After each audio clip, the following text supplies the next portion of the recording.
찬송가 439장을 부르시겠습니다.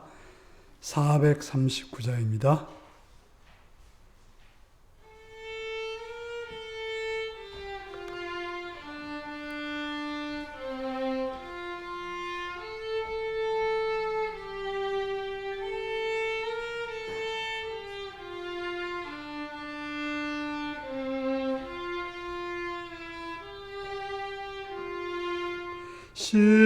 십자가로 가까이 나를 이끄시고 거기 흘린 보혈로 정케 하옵소서. 십자가 무한 영광일세. 요단강을 건넌 후 영원한 시건네. 십자가에 가까이 내가 떨고 섰네. 거기 있는 새벽별 내게 비추시네. 십자가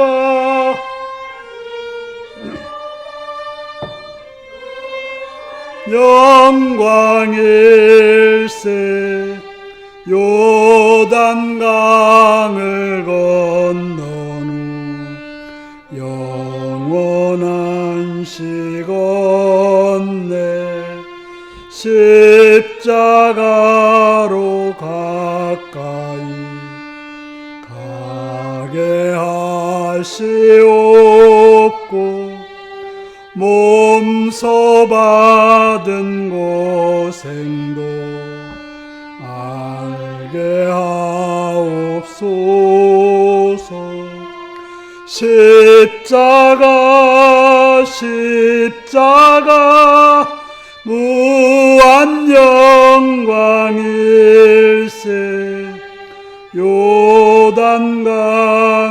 건넌 후 영원한 시건네.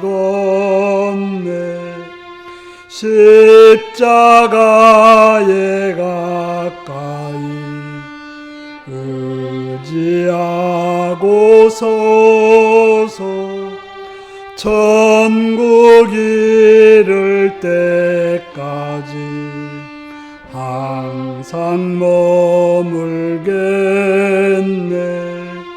십자가 무한 영광일세.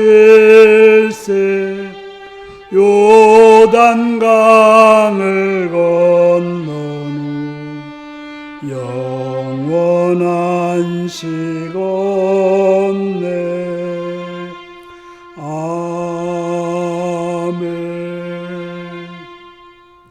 440장을 부르시겠습니다. 440장입니다.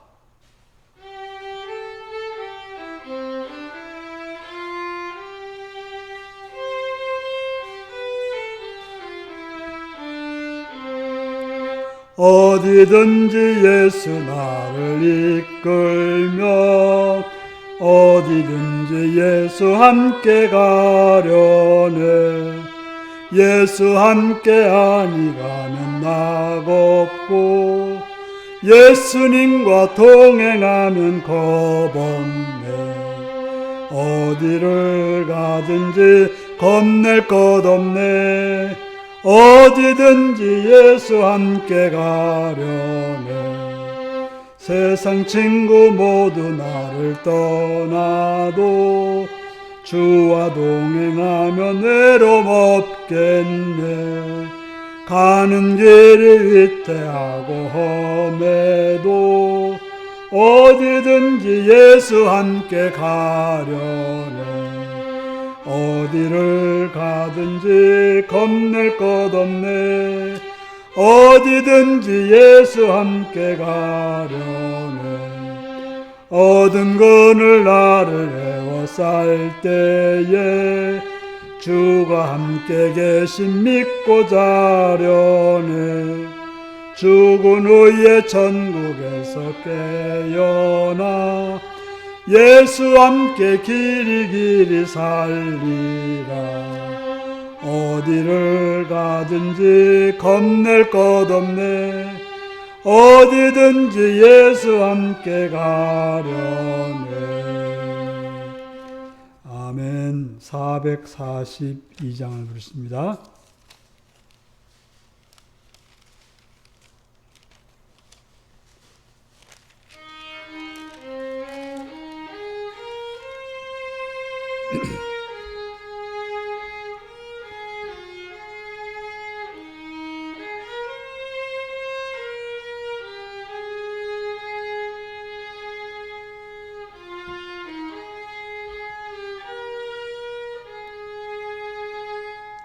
저 장미꽃 위에 있을 아직 맺혀 있는 그때에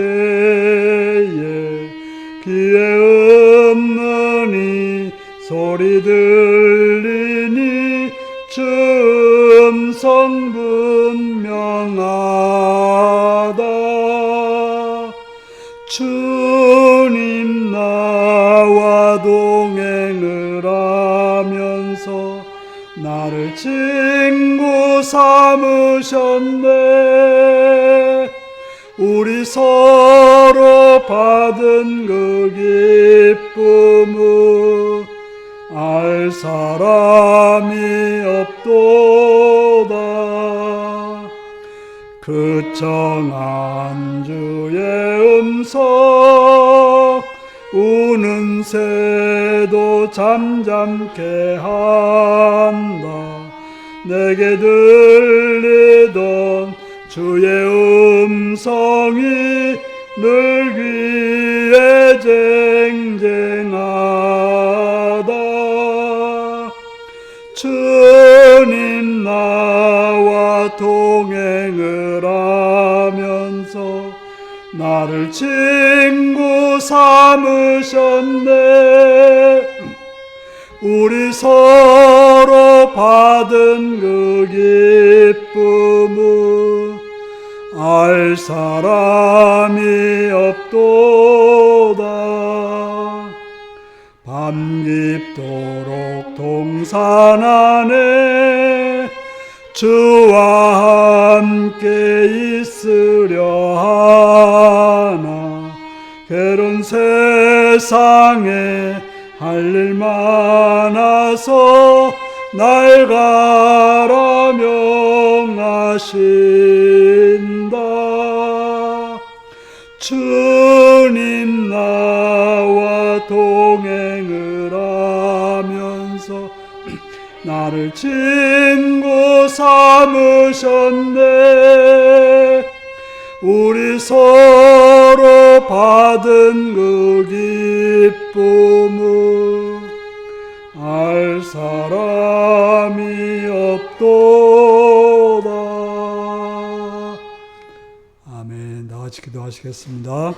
오늘 이 시간 이 자리까지 인도하신 앞에 감사하며 찬양드리며 그리 앞에 여러분의 삶을 고백하시고 시간 세계 평화와 나라를 위해서 이 땅의 안정과 번영과 공의와 정의와 바르게 세워지기를 위해서 대통령과 장관들과 국회의원들과 법관들을 위해 기도하시고 이 땅의 교회를 위해서 이 땅의 교회들이 하나님 나라를 이루기 위해서 기도하시고 북한 땅과 복음을 요구되어 있는 선교사님들과 선교지를 위해서 동역자들과 가족들을 위해 기도하시고 우리 인류교회가 성령으로 충만하고 말씀으로 충만하고 복음으로 충만하여서 하나님의 나라를 이루기 위해서 기도하시고 또 직분자들이 충성스럽게 죄를 잘 감당할 수 있도록 장로님과 권사님, 집사님 또 여러 성도를 위해 기도하시고 또 병든 자, 참여치 못한 자를 위해 기도하고 병원을 동로하는 자들을 위해서 기도하시고 연약한 자들을 위해서 또 부족한 자를 위해서 기도하시고 유고에 있거나 군에 있거나 타향했거나 또 공부하는 자들을 위해서 다 같이 주여 기도하시겠습니다. 주여!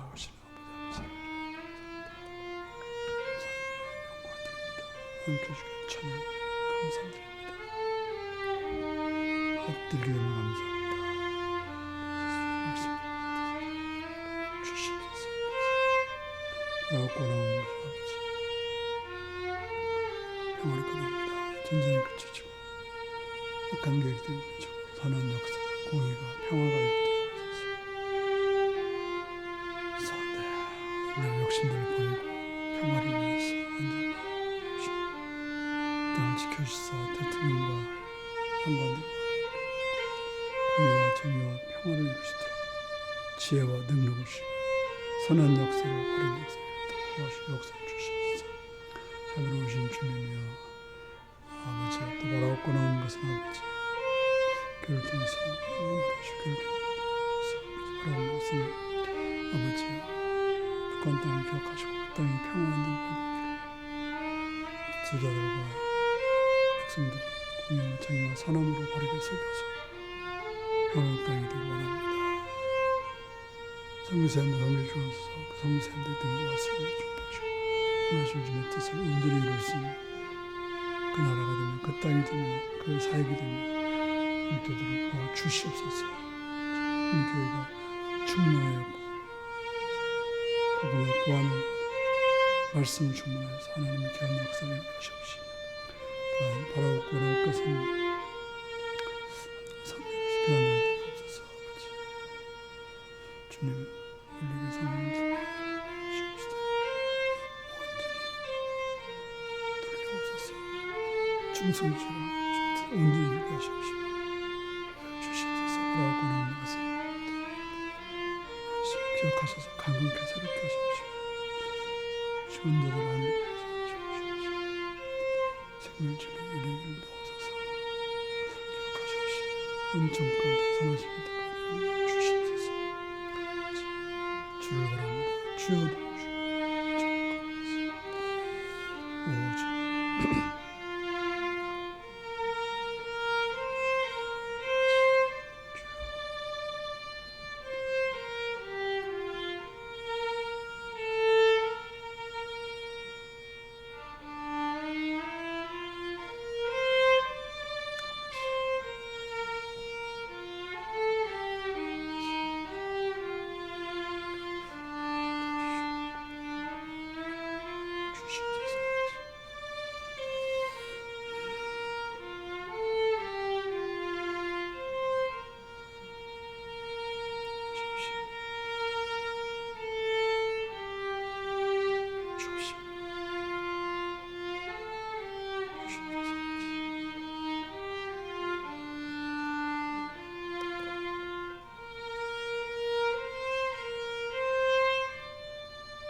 자비로우신 주님의 은총을 찬양하며 감사합니다.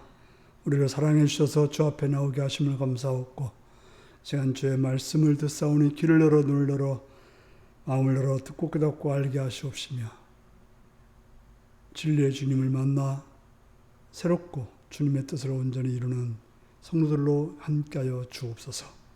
예수님의 이름으로 기도하옵나이다. 아멘.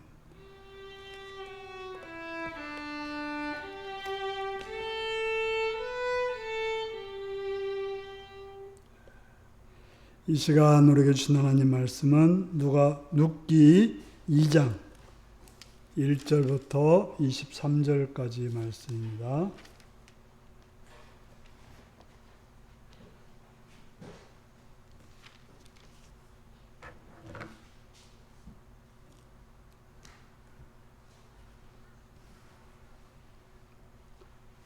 룻기 2장 1절에서 23절입니다. 기도하시겠습니다. 나오미의 남편 엘리멜렉의 친족으로 유력한 자가 있으니 그의 이름은 보아스더라.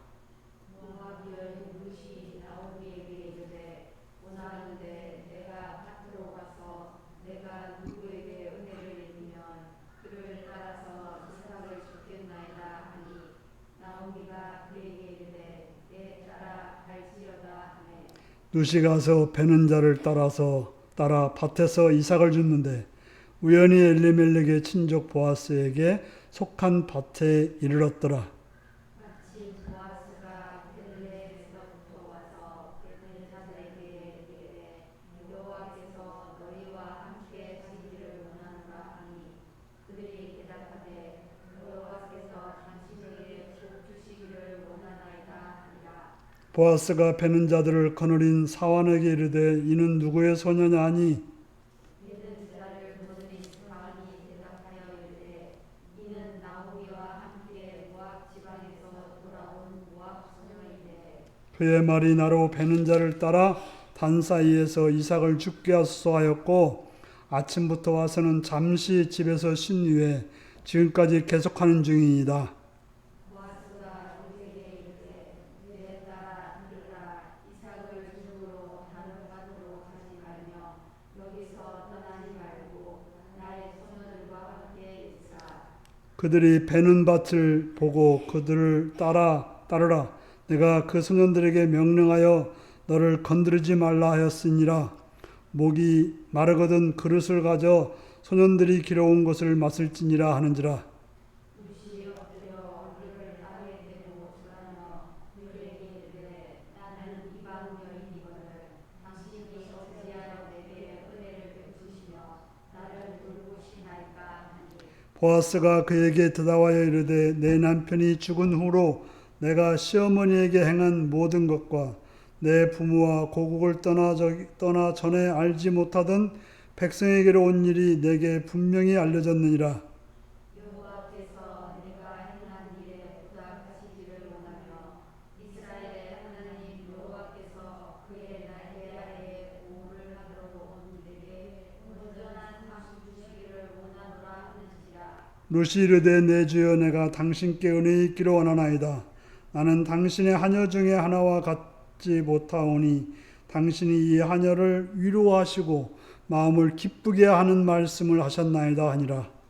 식사할 때 보아스가 룻에게 이르되 이리로 와서 떡을 먹으며 내 떡 조각을 토에 찍으라 하므로 룻이 곡식 되는 자 곁에 앉으니 그가 볶은 곡식을 주매 룻이 배불리 먹고 남았더라. 룻이 이삭을 주우러 일어날 때 보아스가 자기 소년들에게 명령하여 이르되 그에게 곡식 단 사이에 줍게 하고 책망하지 말며 또 그를 위하여 곡식 다발에서 조금씩 뽑아 버려서 그에게 주게 하고 꾸짖지 말라 하니라. 룻이 밭에서 저녁까지 죽고 그 주운 것을 떠니 보리가 한 예밭쯤 되는지라. 그것을 가지고 성읍에 들어가서 시어머니에게 그 죽은 것을 보이고 그가 배불리 먹고 남긴 것을 내어 시어머니에게 드리매 시어머니가 그에게 이르되 오늘 어디서 주었느냐 어디서 일을 하였느냐 너를 돌본 자에게 복이 있기를 원하노라 하니 룻이 누구에게서 일했는지를 시어머니에게 알게 하여 이르되 오늘 일하게 한 사람의 이름은 보아스니이다 하는지라. 나오미가 자기 며느리에게 이르되 내가 여호와로부터 복 받기를 원하노라. 그가 살아있는 자와 죽은 자에게 은혜를 보이기를 그치지 아니하노라 하고 나오미가 또 그에게 이르되 그 사람은 우리와 가까우니 우리 기업을 물을 자 중에 하나이다 하니라. 모압 여인 룻이 이르되 그가 내게 또 이르기를 내 추수를 다 마치기까지 너는 내 소년들에게 가까이 있으라 하더이다 하니 나오미가 며느리 룻에게 이르되 내 딸아 너는 그의 소녀들과 함께 나가고 다른 밭에서 사람을 만나지 아니하는 것이 좋으니라 하는지라. 같이 읽습니다. 이에 룻이 보아스의 소녀들에게 가까이 있어서 보리 추수와 밀 추수를 마치기까지 이삭을 주우며 그의 시어머니와 함께 거주하니라. 아멘. 예, 사랑을 축복합니다.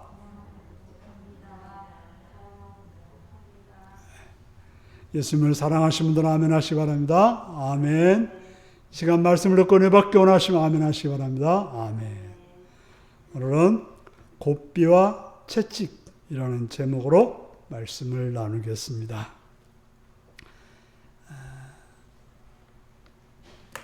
우리가 물속에 들어가 있다면 가장 원하는 것이 무엇일까요?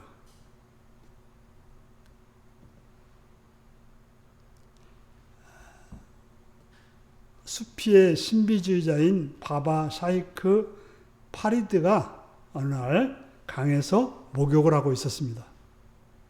그때 한 청년이 찾아와서 이렇게 묻습니다. 어떻게 하면 신을 만날 수 있습니까? 그랬더니 그 파리드가 청년을 강으로 끌고 들어갔습니다. 그리고 깊은 곳에 이르자 그를 물속에 쳐놓고 내리눌렀습니다. 파리드는 청년의 숨이 막혀 거의 익사 직전에 그를 풀어주었습니다. 청년은 엉겹길에 그런 일을 당했기 때문에 분을 삭히며 도대체 이게 무슨 일입니까? 나에게 왜 이런 짓을 하십니까? 라고 물었습니다.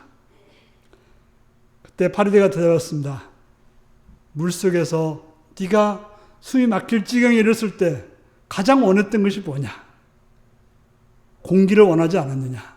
그렇다면 그렇게 네가 물속에서 공기를 원하듯이 신을 갈망한다면 틀림없이 신을 발견할 것이다 라고 말했다는 것입니다.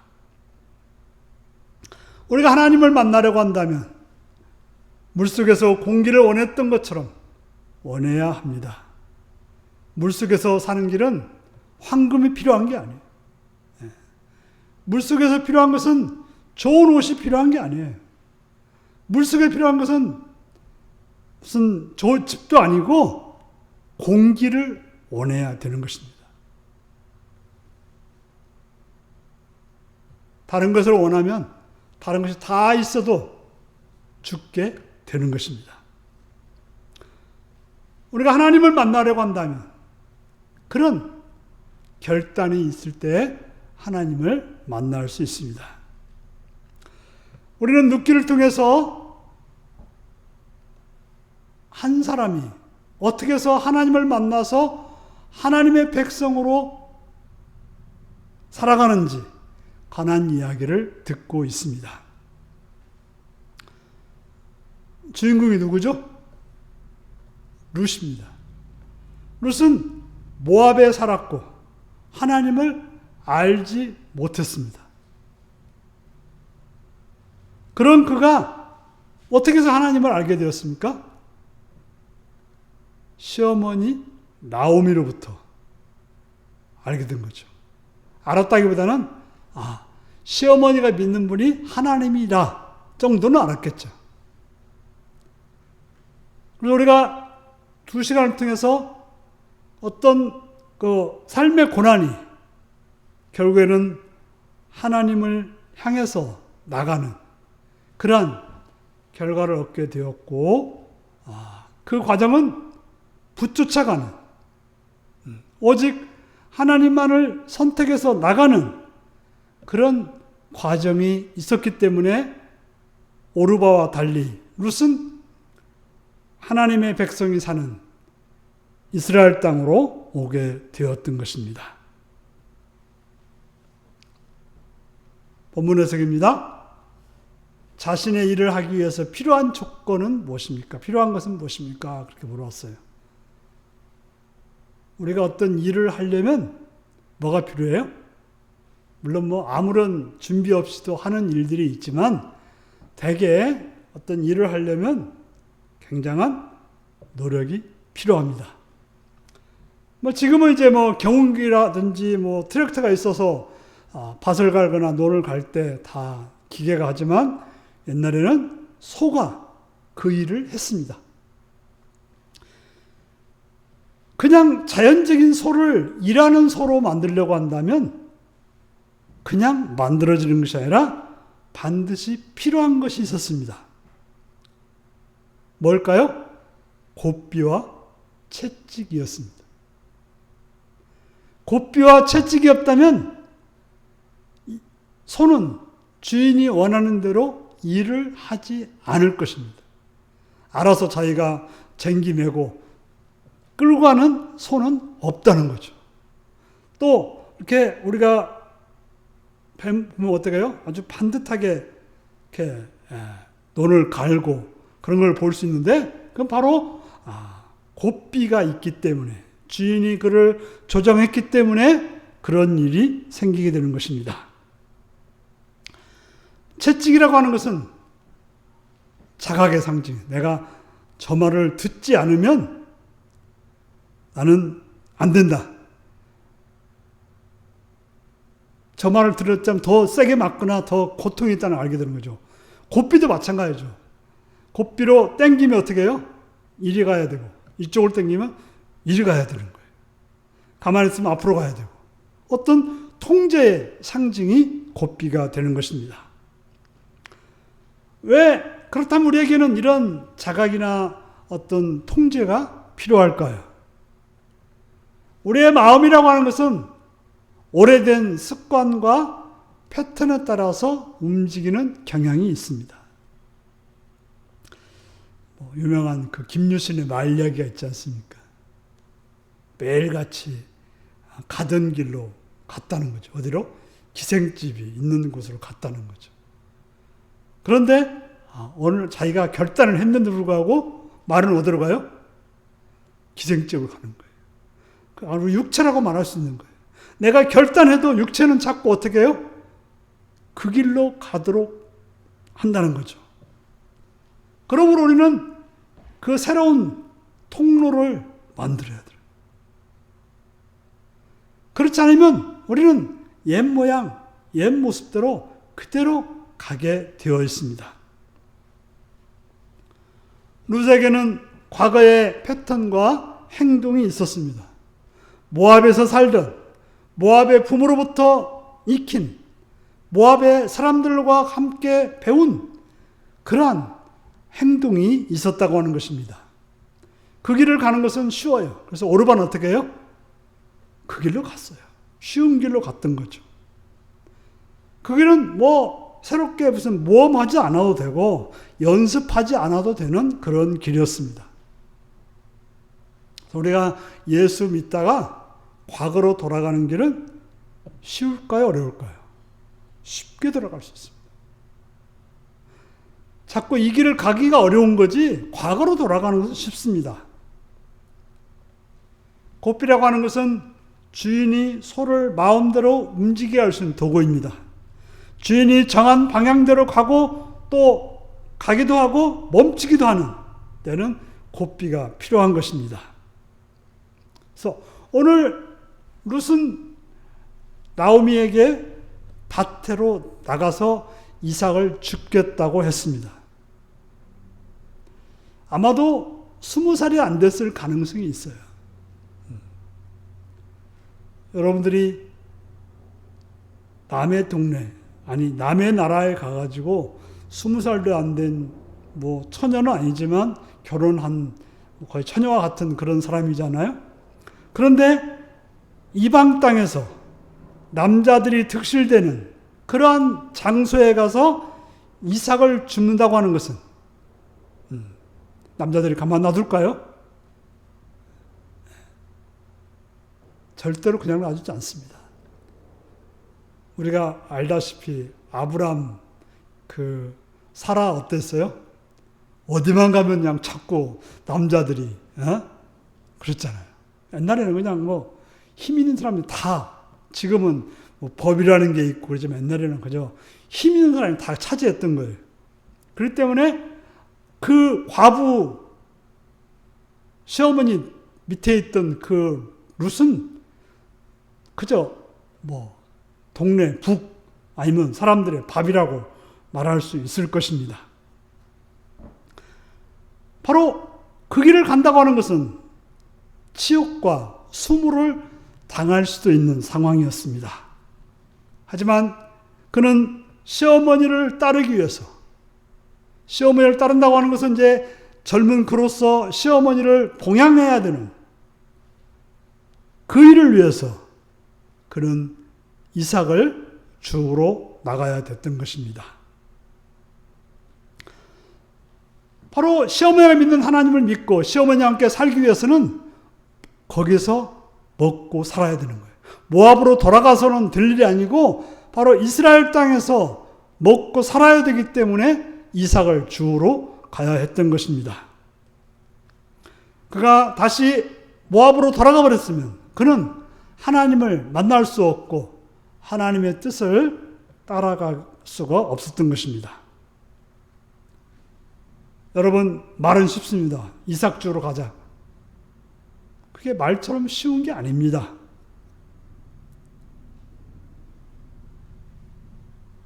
젊은 처자가 이방 땅에서 남자들이 득실되는 그러한 곳에서 이삭을 줍는 행위는 참으로 어렵고 위험한 행동이었습니다.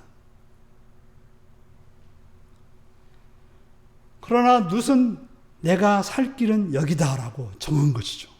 시어머니를 모시고 살 수 있는 길, 어머니의 결례와 하나가 되어서 살아가는 길이 이 길이라는 것을 알기 때문에 그 길을 택하고 그 길을 갔기 때문에 우리가 아는 룻이 되었던 것입니다. 만일 룻이 하루 갔다가 너무 힘들었고 창피하고 치욕적에서 못하겠다라고 그만두었다면 어떻게 됐을까요? 룻은 우리가 아는 룻이 되지 못했던 거예요. 우리가 하루 예수 믿는 것은 쉽습니다. 그러나 일주일, 한 달, 1년, 2년, 3년, 10년, 20년 예수를 계속해서 믿는 것은 쉬운 일이 아니에요.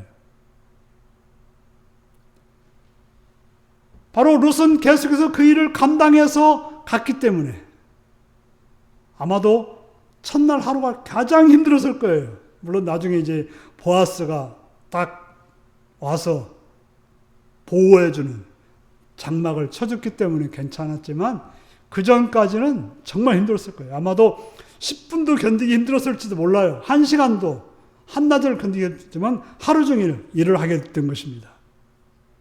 그렇기 때문에 어떻게 했어요? 다윗의 할머니가 되었고 성경의 주인공이 될 수가 있었던 것입니다. 두 번째입니다. 내가 하나님의 뜻을 따르기 위해서 순종해야 될 사람은 누구입니까? 내가 예수를 믿기 위해서 순종해야 될 사람이 있습니다.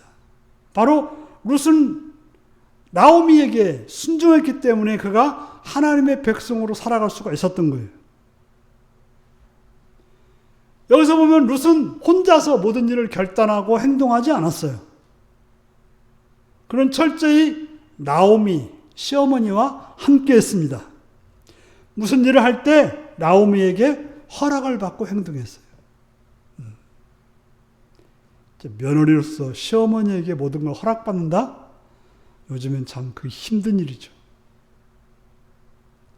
그러나 며느리가 되고 시어머니라고 하면 우리는 그래야 이게 정상적인 좋은 관계가 되는 것입니다.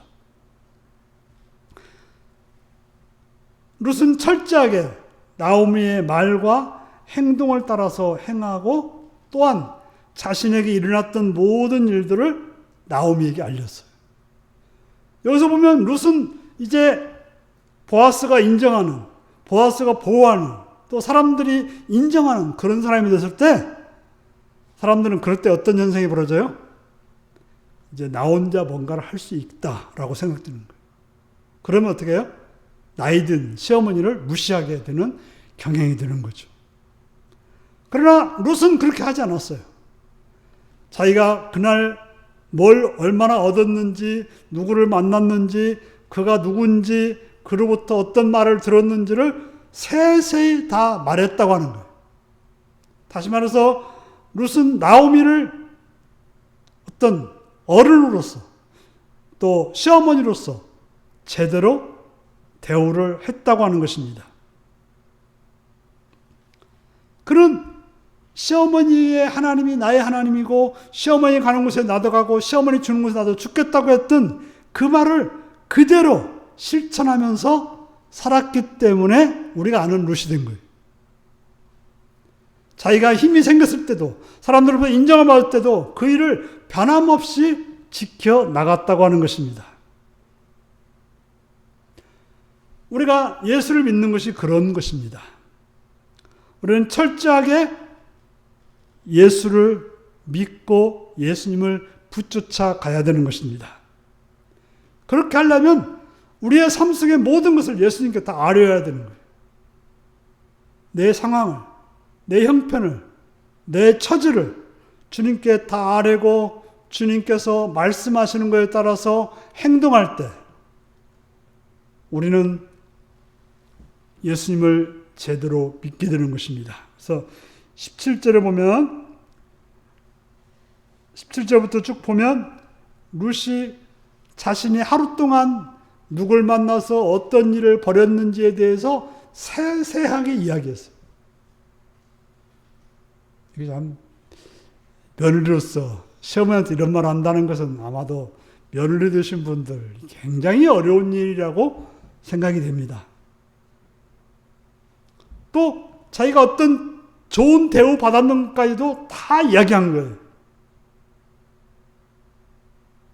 또 사람들과 어떤 관계 속에 있었던까지 다 얘기했던 것을 여기 성경에 아주 자세하게 나오고 있습니다. 바로 그는 어머니 결례가 내 결례라고 고백했던 행동 그대로 그 사람들과 잘 어울렸을 뿐 아니라 그 사실을 시어머니에게 일일이 다 이야기했다고 하는 것입니다. 그럴 때 아마도 시어머니도 룻을 신뢰하게 될 것이고 룻도 역시 시어머니를 신뢰해서 그 가정이 화목한 가정이 될 수밖에 없는 것입니다. 서로 말하지 않고 무시하고 놔뒀을 때 결과적으로 원망과 미움이 일어나게 되는 것입니다. 세 번째입니다. 어려운 일을 감당할 수 있기 위해 필요한 일은 무엇입니까? 우리가 사람이 살다 보면 어려운 일이 있어요. 주님을 믿다 보면 어려운 일이 있어요. 그때 무엇이 필요할까요? 오늘 보면 룻이 용기를 내어서 시어머니의 허락을 받고 이삭을 주우러 갔습니다. 그는 추수하는 곳이 있어서 갔던 것이죠. 누구 밭인지도 알지 못하고 갔습니다. 어느 밭이 친척 밭인지 물어보지도 않고 갔어요.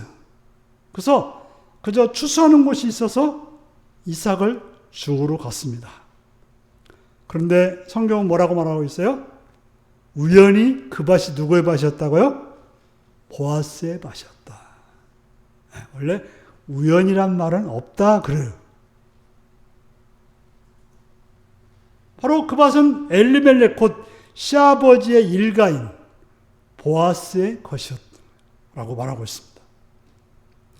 때마침 더 놀라운 것은 보아스가 베들레헴에 와서 룻이 이삭을 줍는 걸 보았어요. 그런데 어떻게 해요? 이 모압에서 온 여인이 너무나도 성실하게 또 사람들과 잘 어울리면서 일하고 있는 걸 보았어요. 그러고는 보아스가 룻에게 관심을 가지게 됐다고 말하고 있습니다. 보아스가 룻이 누구인지를 묻고 그가 나오미의 며느리임을 알고는 좋게 봤는데 어떻게 해요? 본인 또 우리 친척이네. 그러니까 어떻게 해요?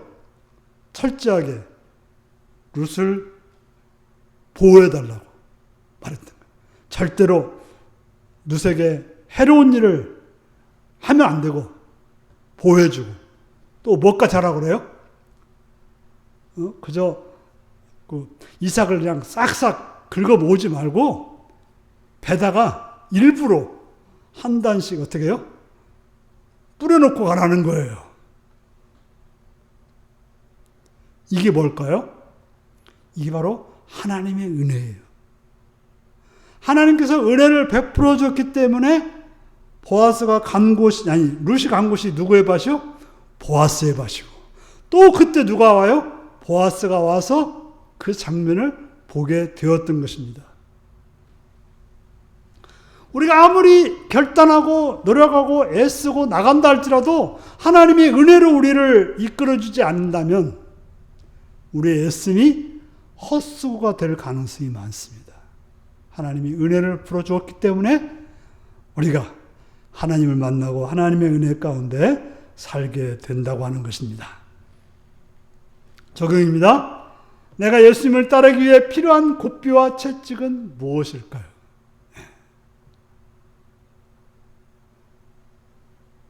우리는 예수님을 따르기로 출발한 자들이고 오직 주님만이 나의 전부라고 고백하는 사람들입니다.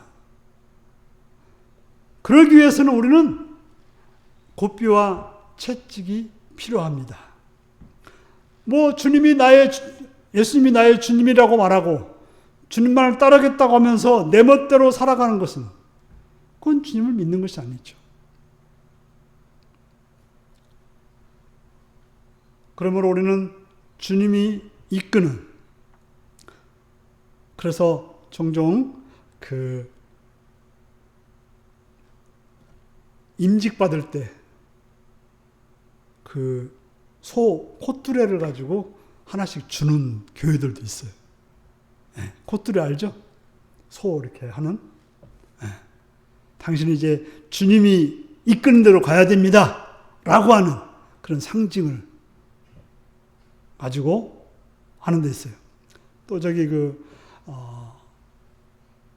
용인의 어떤 교회 갔더니 장로님, 집사님, 권사님이 되면 남자 권사님들도 있던데 앞치마를 입고 출발하더라고요. 그 말은 뭐예요? 섬기는 자가 되겠다. 그런 결단을 하더라고요. 무슨 좋은 옷을 입고 임직식을 하는 게 아니라 다 앞치마를 이렇게 하고 임직식을 하더라고요. 하나의 상징성이죠. 바로 우리는 주님의 말씀의 고삐를 가지고 주님의 말씀의 채찍을 가지고 우리의 삶을 조정하고 우리의 삶을 이끌어 나가야 되는 것입니다. 그래서 이 주님의 말씀을 따르지 않을 때 내가 고통스럽고 죽음이라고 하는 것을 알고 행동해야 되는 것입니다. 우리는 주님이 아니면 안 된다는 그런 마음으로 행동하는, 주님의 말씀이 항상 내 길에 채찍이 되고 고삐가 되어서 오직 주님만을 따르는 그런 삶을 살아가는 성도 여러분들이 되시기를 바랍니다. 기도하시겠습니다.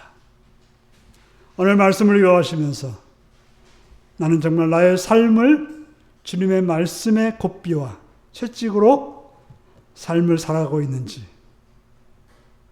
살피면서 다 같이 기도하시겠습니다.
찬송가 445장을 부르시겠습니다.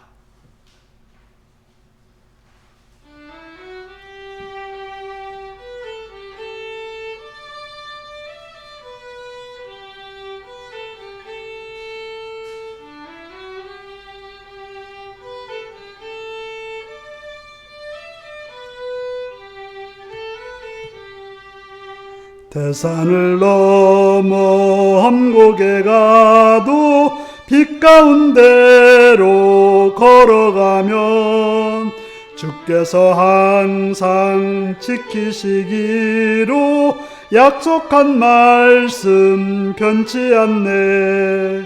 하늘의 영광 하늘의 영광 나의 맘속에 차고도 넘쳐 할렐루야를 힘차게 불러 영원히 주를 찬양하리.